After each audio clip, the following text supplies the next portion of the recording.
నేను మిమ్మల్ని కోరుకునేది ఒకటి, ప్రతి తెలుగువాడికి ఉండే ఒక చిన్న ఇబ్బందికరమైన పరిస్థితి ఏమిటంటే, మిగతా వాళ్ళలాగా కాకుండా నేను తెలుగువాడిని, నా భాష తెలుగు అనేటటువంటి గర్వం తక్కువ. ఆ గర్వం కావాలి. గర్వపడండి, తెలుగు వాళ్ళైనందుకు గర్వపడండి.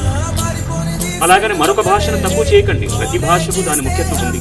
కానీ మనం తెలుగు వాళ్ళమైనందుకు నేను తెలుగు వాళ్ళని గర్వపడండి.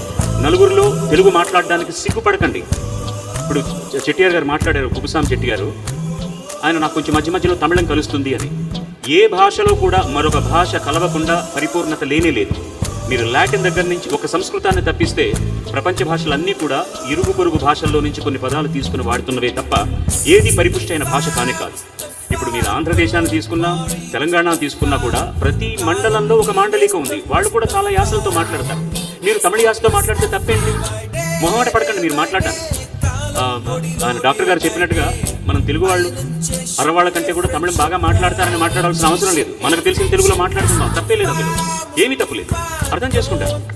రెండే విషయాలు, పద్యం అనేటటువంటిది తెలుగు వాళ్ళకి సొంతమైన ఒక గొప్ప విశేషం. చిన్నప్పుడు తెలుగు నేర్చుకుంటున్నప్పుడు పద్యం నేర్పించేవాళ్ళు పిల్లలకి. ముందు పెద్దవాళ్ళు నేర్చుకునేవాళ్ళు, పిల్లలకు నేర్పించేవాళ్ళు. ఇప్పుడు అంత దూరం మీరు వెళ్ళకపోయినా ఇంట్లో దయచేసి మీకు వచ్చిన తెలుగునే మాట్లాడండి. నాకు అర్థం కాదు, ఈ భాష సరిగ్గా లేదు, నేను అరవమే మాట్లాడతాను అనకండి. బయటికి వెళ్ళండి. మీ వృత్తిరీత్యా మీరు తమిళం మాట్లాడవచ్చు, మలయాళం